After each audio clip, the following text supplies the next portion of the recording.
Hello ladies and gentlemen, good morning, good evening, good afternoon. Now, as I was saying, you can come across some things in this Bible that would just totally blow your mind, totally change you, convict you, make you stronger in your walk.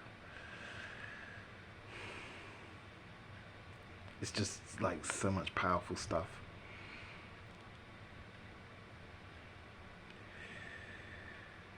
And you can also find your favorite chapters, your favorite books, your favorite verses in these things. Like, you know, Nehemiah 9, Acts 7. Ugh. So many things. Exodus 10.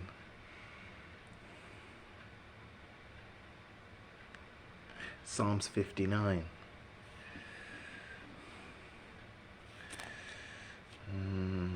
Romans 10, Romans 11.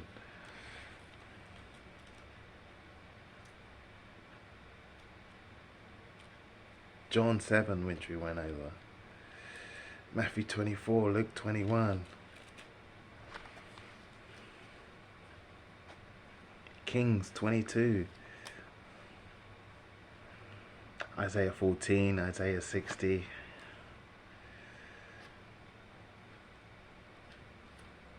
Daniel 9, Hosea 4. Ezekiel 37. You know where I'm going. You know what I say. You can find your favorite chapters. So today, Matthew 23 as well, of course. So, Second ESDRAS 7. It's just jam-packed. It's just jam-packed. And as you've been noticing, the family have been all up in ESDRAS. So when I follow suit, I follow suit. When I hear that everyone's all in one book, everyone's talking about one book, I'm going to get into it as well. So I've been diving into ESDRAS, and Second ESDRAS 7 is just like so much. So I want to start this with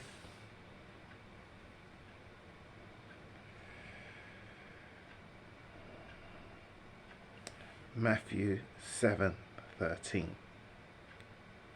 Enter ye in at the strait gate, for wide is the gate, and broad is the way that leadeth to destruction, and may there be which go in thereat.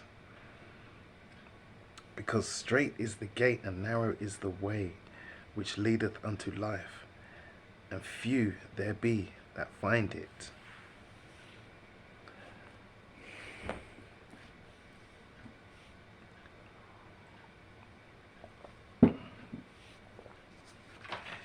Second ESDRAS 7. So Esdras just been schooled. Oh, there's so much to read here, so much, so forgive me. I'm going to try not to stray. I'm going to try not to go into a rant, and I'm going to try not to drift off into testimony, because there's a lot to read here.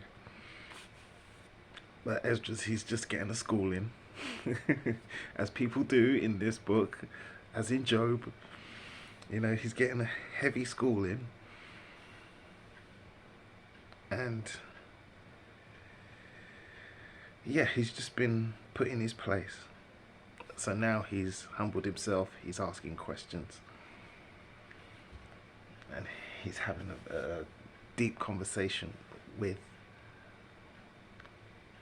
one of the angels. When I had finished speaking these words, the angel who had been sent to me on the former nights was sent to me again. He said to me, Rise, Ezra, and listen to the words that I have come to speak to you. I said, Speak, my Lord. Now he's going to say that a lot. I want you to know he's speaking to an angel. He's not speaking to the Most High. He's not speaking to Yahusha. He's speaking to an angel. I said, "Speak, my Lord." And he said to me, "There is a sea set in a wide expanse, so that it is deep and vast, but it has an entrance set in a narrow place, so that it is like a river. If there are those who wish to reach the sea, to look at it or to navigate it, how can they come to the broad part unless they pass through the narrow part?" Another example, there is a city built and set on a plain, and it is full of all good things. But the entrance to it is narrow and set in a precipitous place, so that there is fire on the right hand side and water on the left.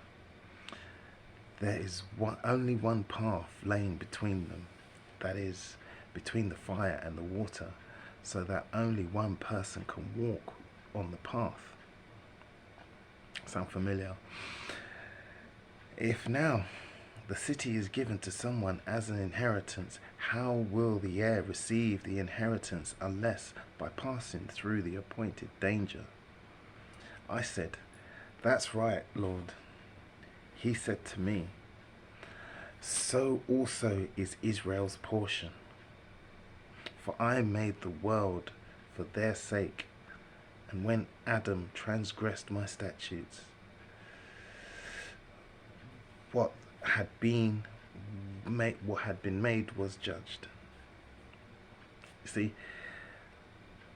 he said to me, "So also is Israel's portion, for I made the world for their sake, and when Adam transgressed my statutes." So he's speaking for the Most High, but also when I made the world, he was there as well. Remember in the beginning of Genesis, it's let us do this, let us do that.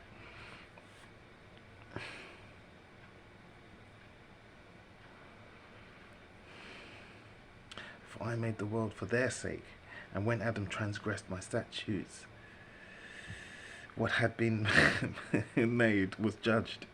And so the entrances of the world were made narrow and sorrowful and toilsome. They were few and evil, full of dangers and involved in great hardships. But the entrances of the greater world are broad and safe and yield the fruit of immortality. There we go again, immortality again. Therefore, unless the living pass through the difficult and futile experiences, they can never receive those things that have been reserved for them. Now therefore, why are you disturbed, seeing that you are to perish? Why are you moved, seeing that you are mortal? Why have you not considered in your mind what is to come rather than what is present? Keep your mind on what is to come. Stay on the path. Try not to get caught up with this evil world. It's hard, but focus, Daniel-san. Then I answered and said, "O sovereign Lord, you have ordained in your law that the righteous shall inherit these things, but that the ungodly shall perish. The righteous therefore can endure difficult circumstances while hoping for easier ones. But those who have done wickedly have suffered the difficult circumstances and will never see the easier ones. We suffer now so we can get there. We can get to the kingdom. We can get to the second life where everything's going to be so much easier. You know, everything's going to be so much easier. New bodies. So we suffer now so we can get to the good times. But the wicked, they suffer, but the suffering makes them turn bitter and makes them want to just take little pleasures in life. If they can't have them, I'm going to take them. I'm going to steal them. I'm going to be selfish. I'm going to be rotten. But they will never see the blessings, what's to come, the easier times, the second life. They get the second death. We get the second life. He said to me, "You are not a better judge than Yeshua, or wiser than the Most High. let many perish who are now living, rather than that the law of God that is set before them be disregarded. For the law strictly commanded those who came into the world when they came what they should do to live, and what they should observe to avoid punishment. Nevertheless, they were not obedient and spoke against him. Remember, I spoke about the 3 strikes. First, we had, in the days of Moses, we had the Most High. Days of Abraham, we had the Most High. Then we had Yahusha. Now we have the book. Strike 3, this is the end. Strike 3, game over.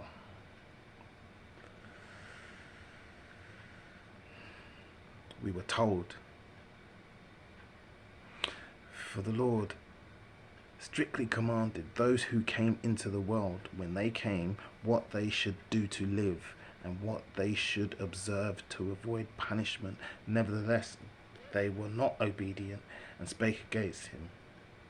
They devised for themselves vain thoughts and proposed to themselves wicked frauds. They even declared that the Most High does not exist. Excuse me. And they ignored his ways. They scorned his law and denied his covenants. They have been unfaithful to his statutes and have not performed his works. This is the reason, Ezra, that empty things are for the empty and full things are for the full. For indeed the time will come when the signs that I have foretold to you will come to pass, that the city that is now not seen shall appear, and the land that is now hidden shall be disclosed. Everyone who has been delivered from the evils that I have foretold shall see my wonders. Delivered from the evils shall see my wonders. For my Son, the Messiah, shall be revealed with those who are with him. For my Son, the Messiah, shall be revealed with those who are with him, and those who remain shall rejoice 400 years. After those years, my Son, the Messiah, shall die, and all who draw human breath. Then the world shall be turned back to primeval silence for 7 days. See, for my Son, the Messiah, shall be revealed with those who are with him, and those who remain shall rejoice 400 years. You know, whether it's 400 years, 800 years, 1,000 years, those details aren't so important. I'll leave that to the elders. You know, people who have been in the word, people who have been righteous for many, many years. But us who are new to this, us who are striving to this, us who are still struggling, you just keep to what you need to do. Keep to what you need to know. The details are not important to you. The details is not what's going to save you. The details is not what's going to make you stronger. All these little details.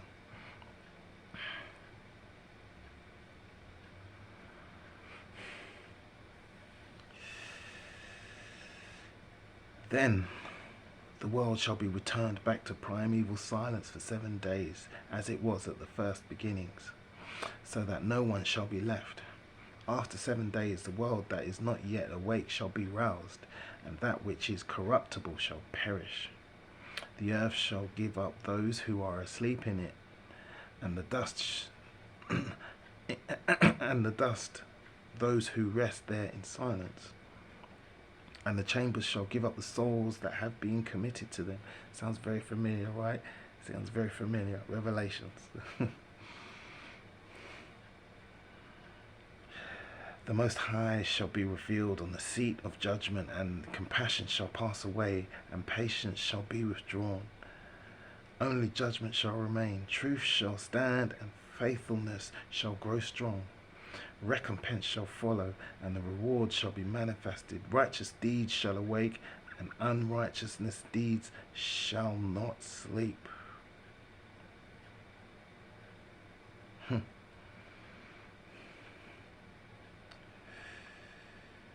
The pit of torment shall appear, and opposite shall be the place of rest.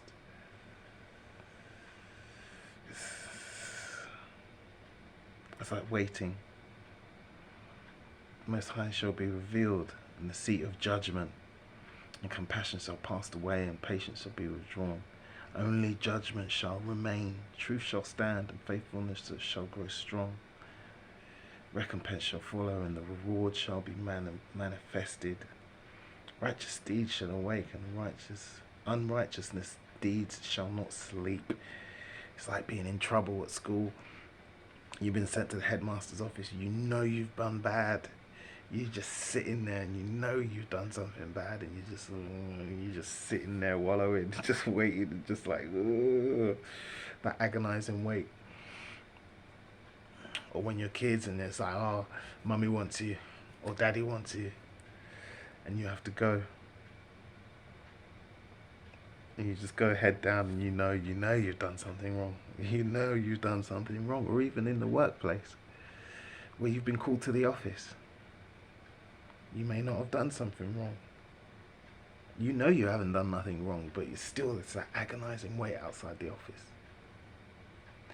But if you've been called to the office and you know you've done something wrong, you just know. You just know. The pit of torment shall appear, and opposite it shall be the place of rest. And the furnace of hell shall be disclosed, and opposite it the paradise of delight. Then the Most High will say to the nations that I have been raised. The Most High shall say to the nations that have been raised from the dead, look now. Look now and understand whom you have denied, whom you have not served, whose commandments you have despised. That's worst nightmare stuff. That's worst nightmare stuff. Like, just getting there and knowing. Like I said, knowing you've done wrong, and you're sitting there waiting. You know you've done wrong. Look on this side and that. Here are delight and rest, and there are fire and torments. Thus he will speak to them on the day of judgment, a day that has no sun or moon or stars or cloud or thunder or lightning or wind or water or air or darkness or evening or morning or summer or spring or heat or winter or frost or cold or hail or rain or dew or noon or night or dawn or shining or brightness or light, but only the splendor, the glory of the Most High, but which all shall see what has been destined.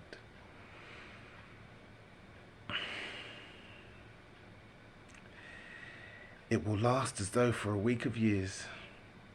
This is my judgment, and it is and its prescribed order.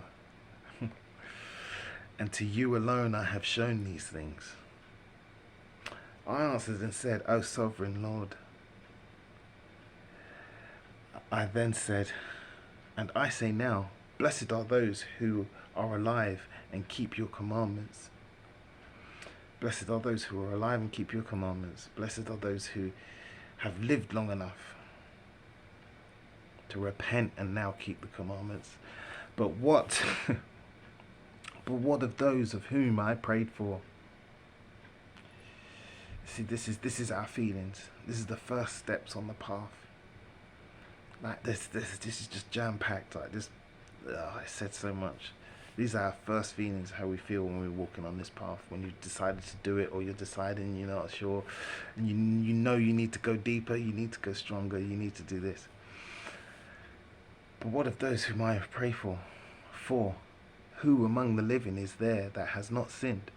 Or who is there among the mortals that has not transgressed your covenant? And now I see that the world to come will bring delight to a few, but torments for many. For an evil heart has grown up in us, which has alienated us from God, and has brought us into corruption and the ways of death, and has shown us the paths of perdition, and removed us far from life.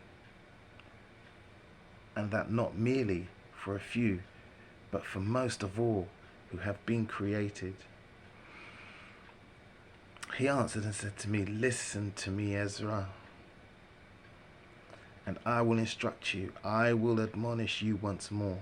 For this reason the Most High has made not one world, but two, inasmuch as you have said that the righteous are not many but few, while the ungodly abound. Hear the explanation for this. If you have just a few precious stones, will you add to them lead and clay? I said, Lord, how could that be? And he said to me, not only that, but you ask the earth, and she will tell you. Defer to her, and she will declare to you. Say to her, you produce gold, silver, and bronze, and also iron, lead, and clay. But silver is more abundantly than gold, and bronze than silver, and iron than bronze, and lead than iron, and clay than lead. Judge therefore which things are precious and desirable, those that are abundant or those that are rare. John 3:16. That's when you need to rethink. John 3:16. I said, O sovereign Lord, what is plentiful is of less worth, for what is more rare is more precious. So can you really say that you can just say the words on the deathbed and be forgiven and be saved? Can you really live your life how you want, and you didn't consider all this? You didn't go through all this? None of the tests? Because that's what some people believe, and that's what's damaging to the faith. Very damaging to the faith. But then again, there is such a thing as being least in the kingdom. And then again, there is such a thing as going to the Sabians.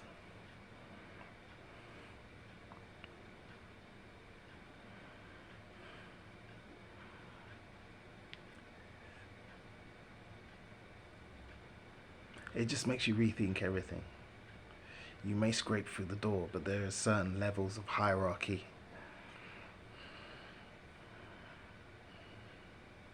And this Sabians thing,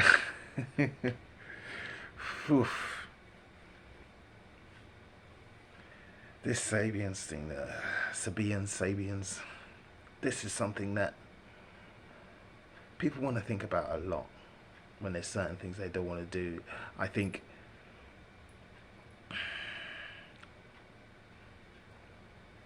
lukewarm church goers, they really need to think about that.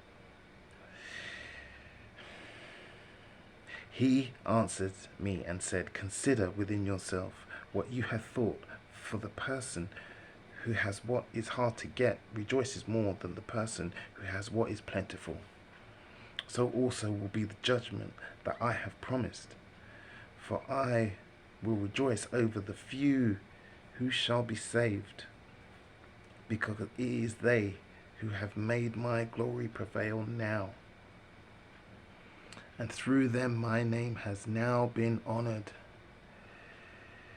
I will not grieve over the great number of those who perish, for it is they who are now like a mist and are similar to a flame and smoke. They are set on fire and burn hotly and are extinguished.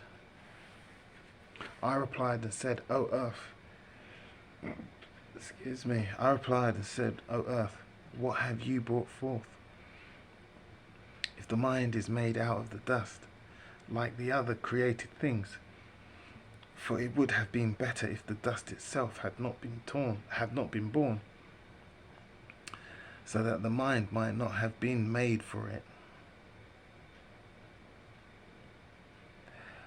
But now the mind grows with us, and therefore we are tormented, because we perish and we know it. Let the human race lament, but let the wild animals of the field be glad, and let all who have been born lament, but let the cattle and the flocks rejoice.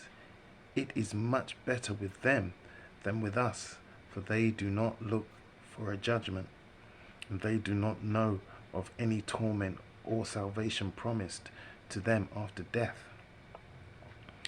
What does it profit us that we shall be preserved alive and cruelly tormented?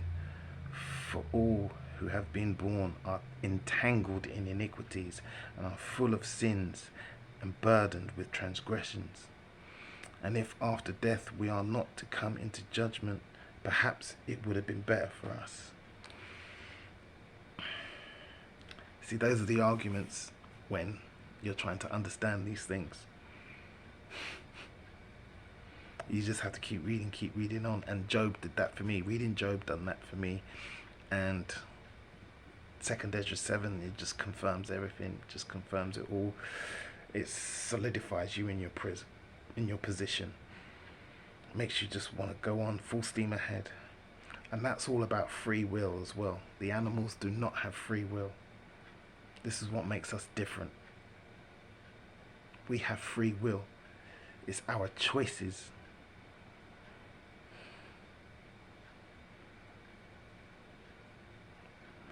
It's that big test of survival of the fittest. Everyone knows it's coming. But survival of the fittest is for the animals. It's not for human beings. Human beings are for a matter of the heart and the mind. Free will. Animals do not have free will. They will do what they were made for. We are not to do as thou wilt. Where is it? The mind grows with us. He answered me and said, when the Most High made the world and Adam and all who have come from him, he first prepared the judgment and the things that pertain to judgment. So it was always known that there will be judgment for those who enter into the kingdom, for the final to live in the kingdom. The kingdom was first. That's what this says to me. The kingdom was first, but everyone has to prove themselves to be worthy of the kingdom.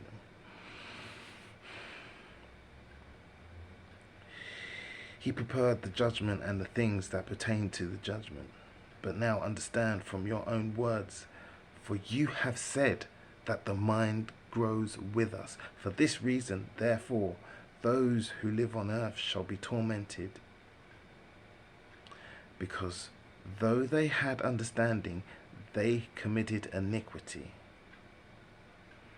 You have said yourself,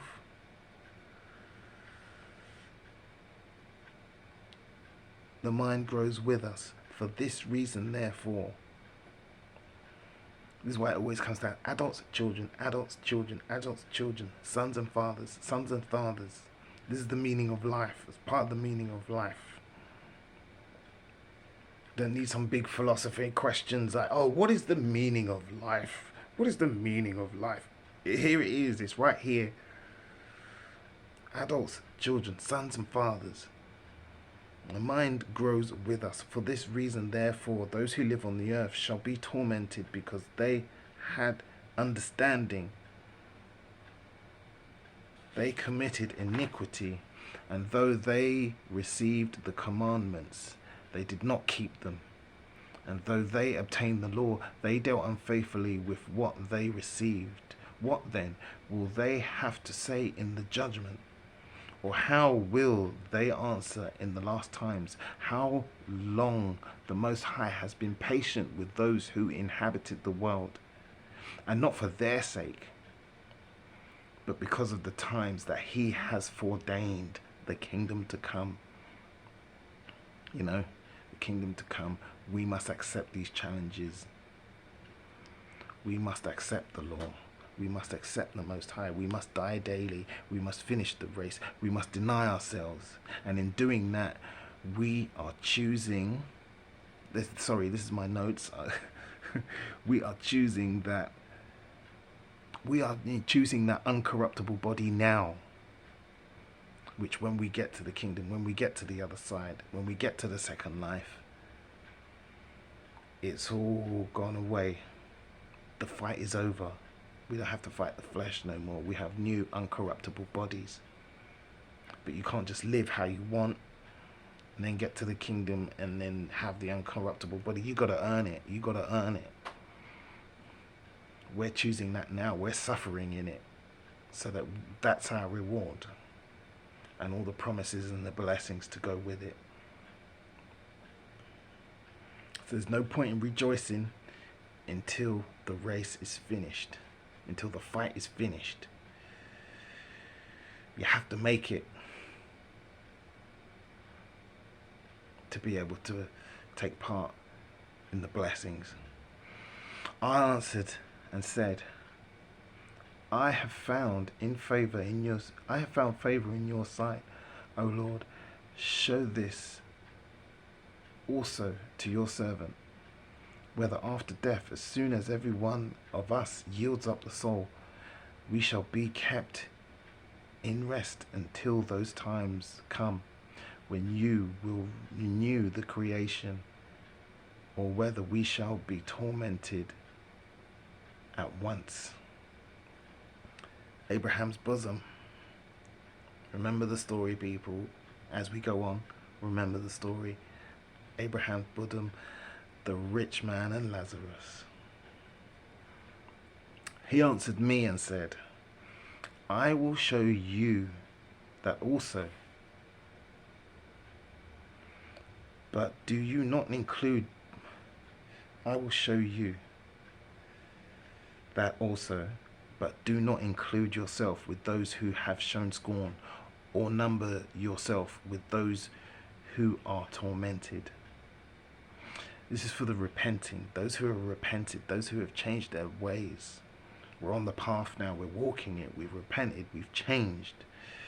And those who haven't yielded, those who have been brought up in a godly manner. Their parents have brought them up, set apart. They've brought them up to love the Lord. They've brought them up in the Word. And they have not yielded. They've stayed strong since their youth. Do not include yourself with those who have shown scorn, or number yourself among those who are tormented. For you have a treasure of works stored up with the Most High, but it will not be shown to you until the last times. Now concerning death, the teaching is, when the decisive decree has gone out from the Most High that a person shall die, as the spirit leaves the body to return again to him who gave it, first of all, it adores the glory of the Most High. If it is one of those who have who have shown scorn and have not kept the way of the Most High, who have displeased his law and hated those who fear God, such spirits shall not enter into habitations, but shall immediately wander about in torments. Lazarus and the rich man, you see?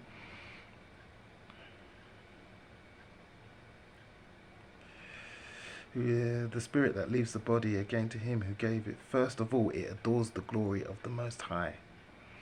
Remember, Lazarus suffered. He was poor. The dogs were licking his sores, you know. And then he went to the waiting room where he's in Abraham's bosom.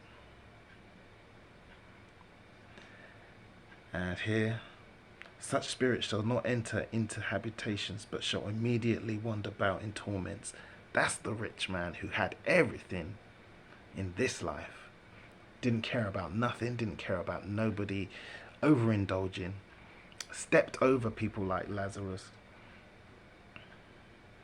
And now he's in the other waiting room, wandering about in torments.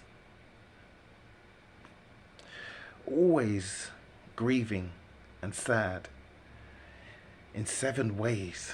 Oof, here we go. In 7 ways. The first way, because they have scorned the law of the Most High, realizing how much of the law you've transgressed. This is what reading this book does. Read it now, because you're going to be shown it at the end. Like, just know 'Cause most of us know anyway. We know. We know. For the world knows the Ten Commandments. And for us, we know the Ten Commandments, but we also have the law. Now, the law is not going to be about whether we're saved, but the law is about, you know, how it's about obedience.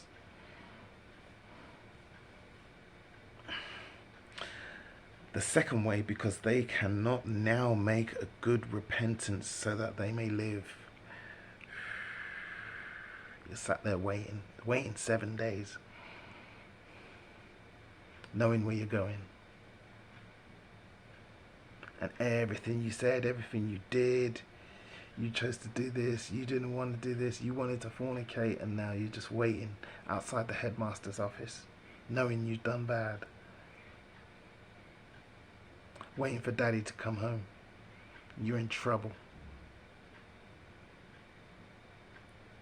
Waiting outside the office at work, knowing you could be fired.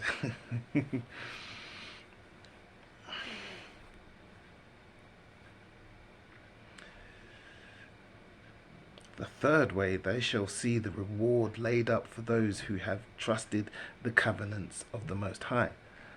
Like I said, the rich man, he looked up, he saw Lazarus in Abraham's bosom, and he's begging, like, can someone go back and tell my brothers this word is real? Please repent, you don't want to come here.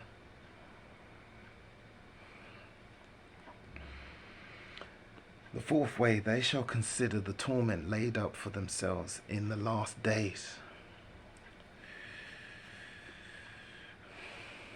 The fifth way, they shall see how the habitations of the others are guarded by the angels in profound quiet, sanctuary, paradise.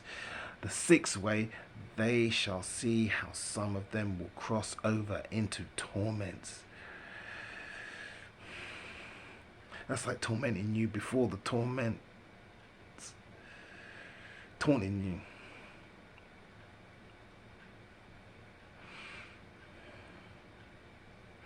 I remember in, where was it? What I read last about the Most High laughing.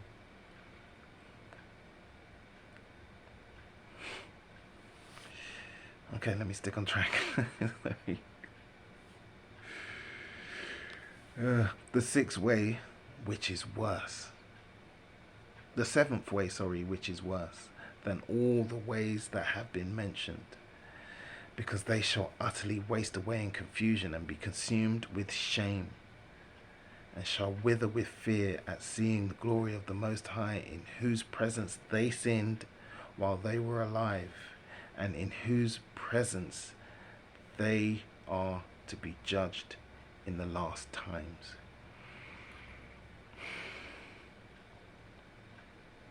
It's super deep, man. It's just super deep. It's took me so long to read because you just have to stop and meditate. Selah, Selah, Selah, Selah, Selah.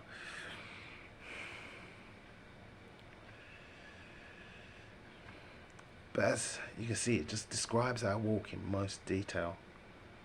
And it sums up, it answers a lot of questions, sums up a lot of things, puts you back in your place. For some of us, it gives us strength. For some of us, it gives us encouragement.